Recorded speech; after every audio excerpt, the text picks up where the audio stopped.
1939년 뉴욕항을 떠나서 독일로 가는 배에 한 청년이 승선을 했어요. 당시 독일은 히틀러 정권에 의해서 유태인 대학살과 같은 인류 역사상 가장 끔찍한 만행을 저지르고 있었죠. 그러나 안타깝게도 독일 교회는 이런 비인간적인 만행을 바라보면서도 침묵했습니다. 이런 독일 교회를 일깨우고 하나님의 공의를 선포하고자 그는 조국 독일로 향했던 거죠. 그날 그의 일기장에는 다음과 같은 내용이 기록되어 있습니다. 나의 장래에 대하여 그동안 파도처럼 일던 몹시도 불안해하던 마음이 이제 잔잔해졌다. 이는 내가 갈 길을 확실히 알게 되었기 때문이다. 독일로 돌아간 그는 나치의 학정에 침묵만 지키고 있던 교회들을 일깨우고 히틀러의 죄악상을 공격했습니다. 그리고 그 유명한 바르멘 선언을 했습니다. 그가 바로 독일의 신학자요, 오늘 선한 능력으로라는 이 찬양곡의 가사를 직접 쓴 신학자 본회퍼입니다. 결국 본회퍼는 투옥됐습니다. 그의 탁월한 학문적 재질을 알고 있던 미국 교회는 그를 구출하려고 백방으로 갖은 애를 썼습니다. 그러나 본회퍼는 유니온 신학교 교장에게 다음과 같은 서신을 띄웠어요. 나는 독일에 돌아온 것을 조금도 후회하지 않고 힘차게 일하고 있습니다. 그리고 내가 여기서 해야 할 일이 무엇인가를 분명히 알고 있습니다. 그는 결국 39살의 젊은 나이에 사형장의 이슬로 사라졌습니다. 그러나 그는 행복한 인간이었고 성공한 목회자였습니다. 왜냐하면 그는 자기가 걸어갈 방향과 목표와 할 일을 확실하게 알고 하루하루 후회 없이 살아냈기 때문입니다. 성도 여러분, 하나님이 여러분에게 뜻하신 것이라 확신하며 행하는 일은 지금 여러분에게 무엇이 있습니까? 그 일을 통해서 지금 여러분들의 삶은 어떻습니까? 오늘 우리에게 주신 본문 말씀이 기록된 에레미야 18장에서 28장은 에레미야 선지자의 8번째 설교로 토기장이의 비유와 깨진 옹기 비유라는 불리는 유명한 이 두 비유가 기록되어 있습니다. 에레미야는 이 비유를 통해서 온 우주와 역사에 대한 하나님의 절대 주권을 알립니다. 그리고 악을 행하는 유다에 대한 심판을 선언합니다. 이때를 여호야김 통치 초기 또는 그 이전으로 추측합니다. 먼저 에레미야는 하나님을 토기장이에 유다를 진흙에 비유하며 선포합니다. 진흙이 토기장이 손에서 그릇으로 빚어지듯이 이 유다의 운명이 하나님 손에 달려 있음을 상기시키면서 재앙의 길에서 하루속히 하루빨리 돌이킬 것을 촉구합니다. 그러나 유다 백성들은 어떻게 했죠? 회개하지 않고 오히려 에레미야 선지자를 핍박하고 죽이려 합니다. 그러자 에레미야 선지자는 또 이 백성들을 가슴에 품고 탄식하며 기도합니다. 이런 에레미야의 심판 경고에도 불구하고 유다 백성들은 계속 악을 행했고 제사장이자 성전 총감독이라는 이 바술이라는 사람은 에레미야를 때리고 감금하기까지 했어요. 에레미야는 하나님의 이름으로 바스훌에게 임할 재난을 예언한 후에 심판의 메시지를 전해야 하는 자신의 이 선지자적 소명과 백성의 박해로 인한 이 내적 갈등, 하나님의 말씀을 전하긴 전해야 되는데 저들이 이 말씀을 받아들이지 않고 오히려 나를 핍박하고 나를 고통의 도가니로 몰아넣는 이 내적 갈등과 고통을 토로하고 있다는 거예요. 지금 이 본문 말씀에서. 그렇다면 이렇게 감당하기 힘든 핍박으로 인해서 선지자의 소명을 포기하고 싶은 이 내적 갈등 속에서도 에레미야 선지자가 확신한 것은 무엇이었을까요? 이 본문 말씀을 통해서 하나님께서 저와 여러분들에게 말씀하시고자 하는 것은 무엇일까요? 오늘 우리에게 주신 본문 말씀 10절에서 13절을 다시 한번 다 같이 받들겠습니다. 13절, 10절에서 13절 시작. 나는 무리의 사방과 수렴을 들었나이다. 그들이 이르기를 고소하라, 우리도 고소하리라 하오며 내 친한 벗도 다 내가 실족하기를 기다리며 그가 혹시 유혹을 받게 되면 우리가 그를 이해 우리 원수를 갚자하나이다. 그러나 여호와는 두려운 용사 같으시며 나와 함께 하심으로 나를 박해하는 자들을 넘어지시고 이기지 못할 것이오며 그들은 지혜롭게 행하지 못함으로 큰 치욕을 당하오리니 그 치욕은 길이 잊지 못할 것이니이다. 의인을 시험하사 그 패부와 심장을 보시는 만군의 여호와여, 나의 사정을 주께 아뢰었사온즉 주께서 그들에게 보복하심을 나에게 보게 하옵소서. 여호와께 노래하라, 너희는 여호와를 찬양하라. 가난한 자의 생명을 행악자의 손에서 구원하셨음이니라. 아멘. 에레미야 1장 6절에서 하나님이 에레미야를 선지자로 부르셨을 때에 그는 아이라, 어린아이, 아이라 말할 줄 모른다면서 항변했습니다. 나는 감당 못합니다. 하지만 에레미야는 하나님이 강력하게 권하셨기 때문에 그 소명, 그 부르심에 응답할 수밖에 없었습니다.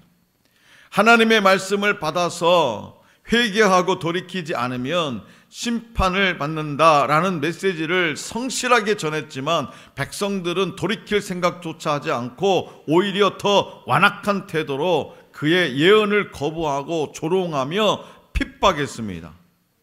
이로 인해서 에레미야는 심한 내적 갈등을 겪으면서 더 이상 하나님께 받은 메시지를 선포하지 않겠다고 결심하기도 해요. 더 이상. 하지만 하나님의 말씀이 마음속에 타오르는 불과 같아서 전하지 않고는 도저히 견딜 수가 없었어요.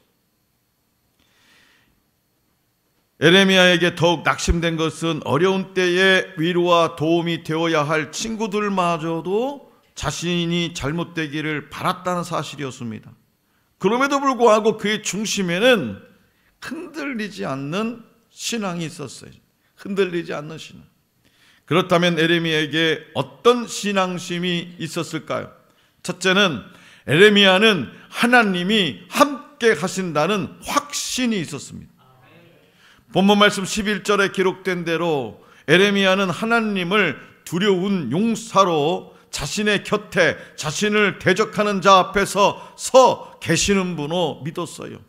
두려운 용사. 그 누구를 대적해도 하나님은 두려운 용사라는 거예요. 그분이 나와 함께 하신다는 거예요. 내 앞에서 언제나 서 계신다는 거예요. 둘째로 예레미야는 원수의 멸망을 확신했습니다. 원수의 멸망을. 두려운 용사이신 하나님이 함께 하시니 에레미야를 박해하던 원수들은 결국 넘어지고 큰 치욕을 당할 것을 확신했어요.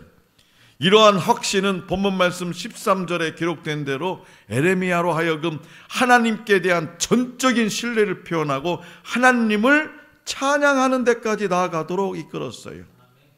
그런 믿음이 있었기 때문에, 그런 확신이 있었기 때문에 나는 하나님만 찬양하면 된다는 거예요. 성도 여러분, 여러분들도 복음을 전하다가 고난이나 핍박을 당한 경험이 있습니까? 이 시대에 참 보기 힘든 건데 복음을 전하다가 고난이나 핍박을 당한 경험이 있냐 이거예요. 그때 하나님이 주신 확신 혹은 약속이 있다면 무엇입니까? 세속적인 가치로 가득한 세상 한가운데서 참된 그리스도인이라면 고난과 핍박을 피할 수 없습니다.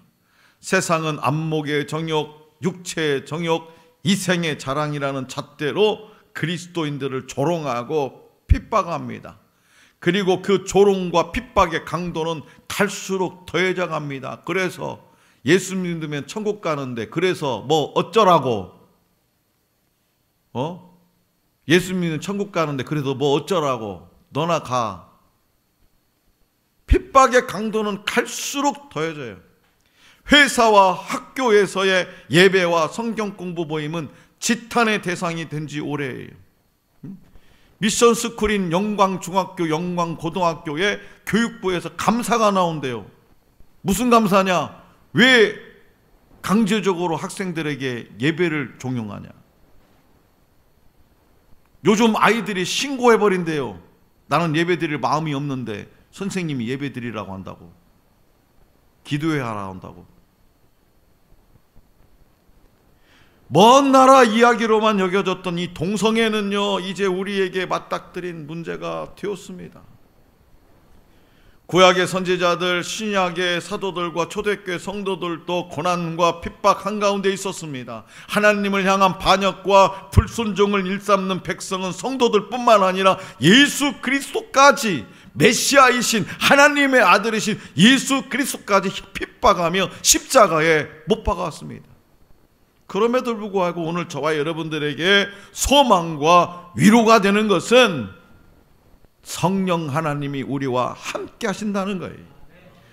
하나님은 이사야 선지자를 통해서 이사야 43장 2절에서 오늘 저와 여러분들에게 이렇게 약속해 주십니다. 다 같이 받들겠습니다. 시작. 네가 물 가운데로 지날 때에 내가 너와 함께 할 것이라.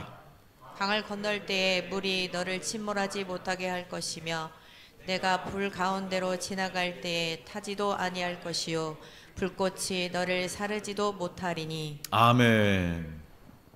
이 말씀은요, 야곱을 향한 하나님의 약속입니다. 이 말씀은 야곱을 향한 하나님의 약속이에요. 야곱은 하나님의 것입니다. 하나님이 지명하여 야곱을 부르셨습니다. 그렇기 때문에 하나님이 야곱을 지키실 겁니다. 오늘 저와 여러분들도 하나님의 것입니다. 하나님이 지명하여서 한 사람 한 사람을 이 세대 가운데 부르셨습니다. 그렇기 때문에 우리 또한 하나님께서 지켜주시리라 약속하셨습니다.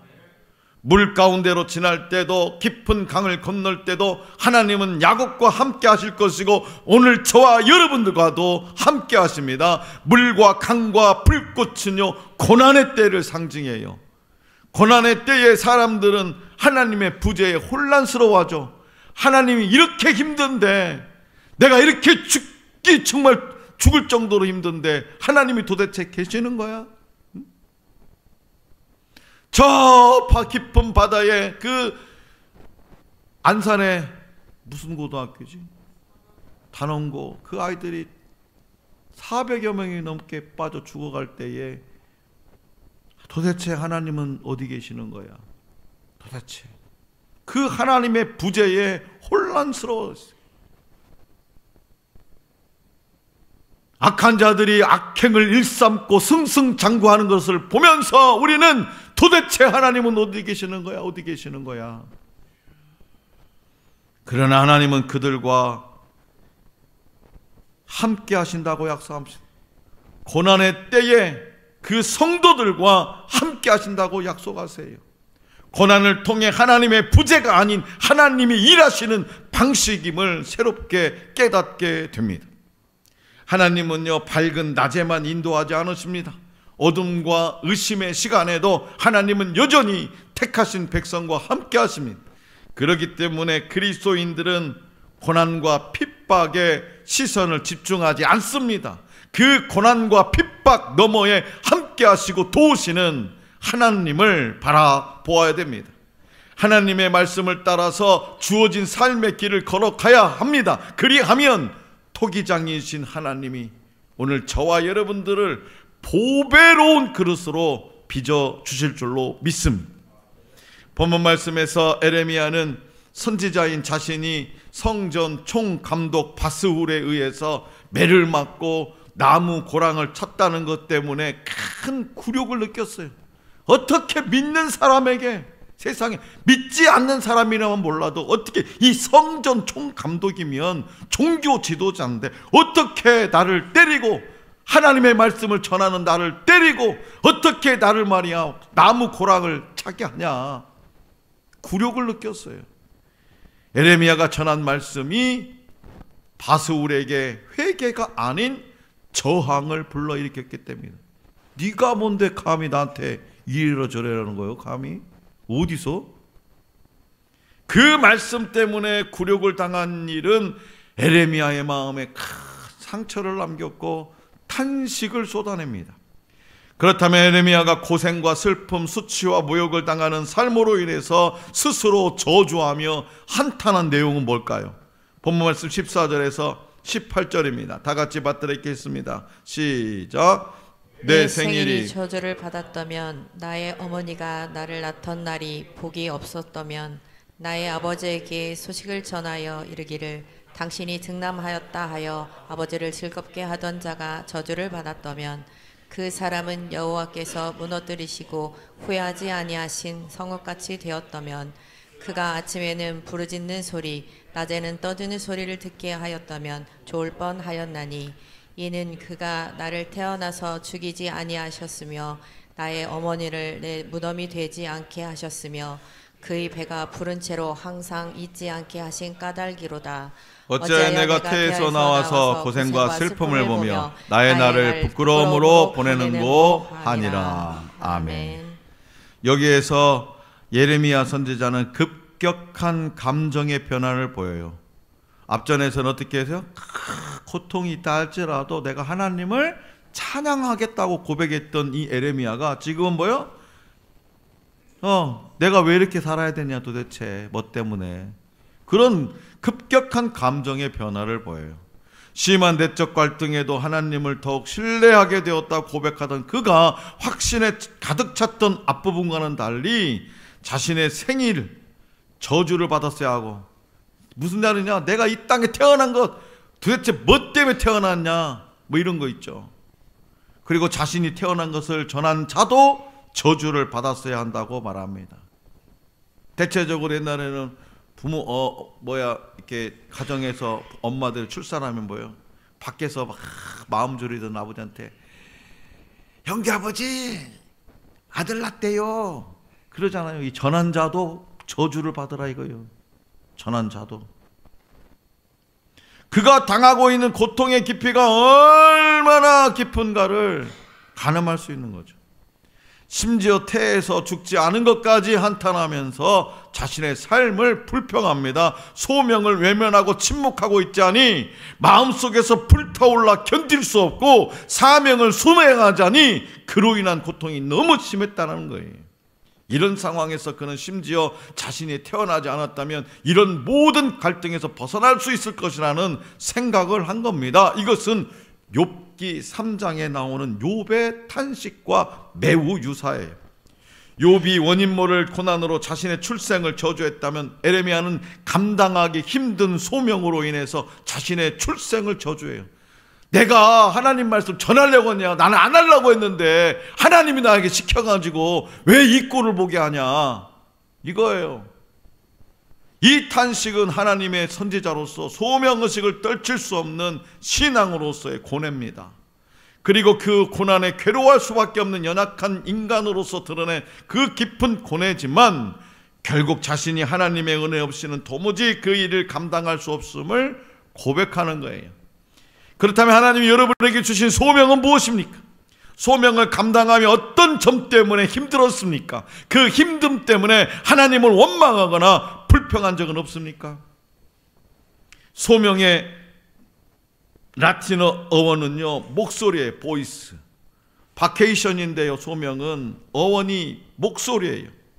그렇기 때문에 소명이라고 하는 것은 내가 추구해야 할 목표가 아니라 나를 창조하시고 이 땅에 보내신 분으로부터 들어야 할 소리입니다.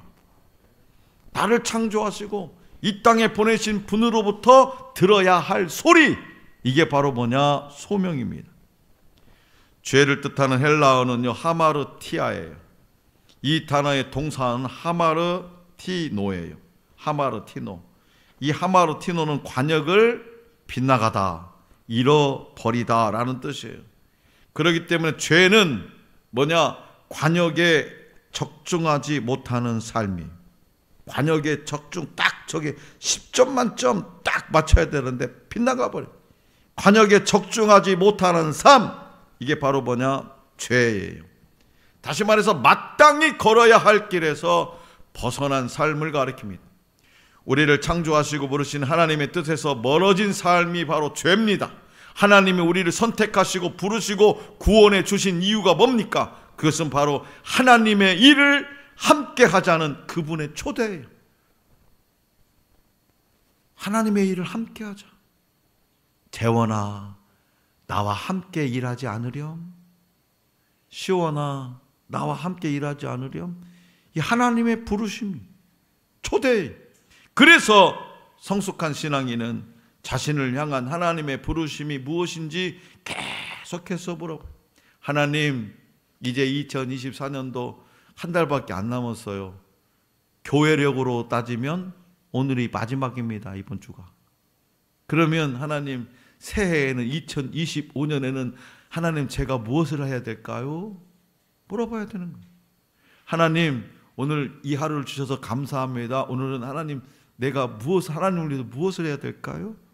날마다. 이게 바로 성숙한 신앙입니다. 그리고 하나님의 부르심이 자신의 뜻과 다르다 할지라도 그분 뜻에 자신을 굴복시키고 순종해야 됩니다. 사랑하는 성도 여러분, 이 세상 어느 누구도 스스로 하나님의 종이 될 수 없습니다. 하나님의 부르심을 받아야만 하나님의 종이 될 수 있습니다. 그래서 신학대원에 원서를 넣고 면접 시간에 첫 번째 물어보는 질문이 뭐냐? 소명이에요. 노예고시, 장로고시를 볼 때도 면접 볼 때 첫 번째 물어보는 게 뭐냐? 소명입니다. 하나님께서 당신을 장로로 부르셨는데 왜 부르셨는지 그걸 얘봐요. 하나님의 부르심을 받아야만 하나님의 종이 될 수 있는 거예요. 에레미야는 자신의 연약함을 들어서 하나님의 부르심을 거절했습니다. 하지만 소명을 받은 일꾼은 하나님의 부르심을 거역할 수가 없어요. 죄송합니다마는 우리 장로님들은, 세 분의 장로님들은 하늘 소망교회에다가 뼈를 묻어야 돼요.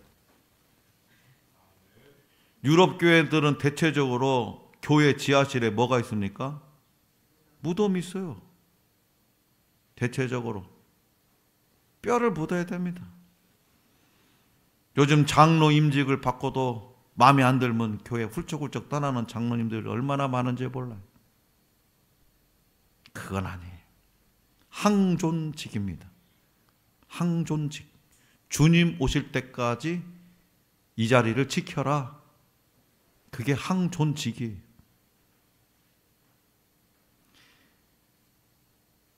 소명에 따르는 사명을 이루어 가시는 분은 누구냐? 바로 하나님이세요. 하나님은 소명이 있는 자에게 그 사명을 이룰 능력도 주십니다. 그래서 권사 직분 받고 장로 직분 받고 성실하게 신앙생활 하나님 섬기면, 교회와 하나님을 섬기면 부유해져요. 세상적으로. 왜요? 그 사명을 이룰 능력을 하나님 주시기 때문에. 지혜로워져요. 왜요? 그 사명을 이룰 능력을 하나님께서 부어 주시기 때문에. 그런 분인데 어떤 분들은 목사님, 나는 요때쯤 되는 거지. 목사님, 나는 내년에 절대로 구역장 못해요. 난 죽었다 깨어나도 못하니까요. 목사님, 나는 교사 못하고요. 절대로 나는 권사, 장로 임직 절대로 못해요. 절대로 거기서 지 맘대로 오는 것 같아. 부르심 받은 일꾼은, 그래서 우리는 사명을 두려워할 이유가 없어요. 하나님이 함께 하시기 때문에. 우리는 자신의 힘으로 사명을 감당해야 한다고 착각해요. 내가 아무 능력도 없는데 어떻게 내가 장로, 어떻게 내가. 그러나 우리에게 사명을 주시고 그 사명을 이루어 가시는 분은 하나님이십니다. 단지 우리는 에레미야처럼 하나님이 말씀하시는 대로 그 말씀의 길을 따라서 순종할 뿐이에요. 하나님은 에레미야에게 전해야 할 메시지도 주셨어요. 소명받은 자에게는요, 해야 할 역할과 사명이 있습니다. 자신의 힘으로 감당하겠다고 고집하지 말아야 돼요. 우리에게 사명을 주신 하나님이 이루어 가실 겁니다. 하나님은 사명자와 함께 하세요. 하나님은 사명을 이루어갈 큰 능력과 은사도 주셨어요. 그렇기 때문에 우리는 연약한 자신을 바라보면서 탄식해서도 안 돼요. 탄식해도 불러주신 하나님을 바라보며 담대히 우리에게 맡겨진 사명을 감당해야 됩니다. 소명이 있다면 능력도 이미 주어진 거예요. 그리고 소명을 받은 사람은 영광과 함께 고난도 각오해야 돼요. 고난도. 그 고난이 뭐예요? 아이고, 하늘 소망교회 장로라고도만 회사 와가지고 생활하는 건 개판이야? 그런 말 들을 수 있습니다. 그런 말 들을 수 있어요. 세상 가운데서. 어떻게 해야 됩니까? 각오해야 돼요. 나는 똑바로 정신 바짝 차리고 살아가는 것 같아도 나를 대적하는 자들이 수없이 있어요. 예수님도 자기 뜻을 내려놓고 하나님 뜻에 온전히 복종하심으로 죽음까지 받아들이셨습니다. 그러나 이것은 쉬운 일이 아니죠. 제가 우리 장로님들에게 목숨 내놓으시오 말할 수 없어요.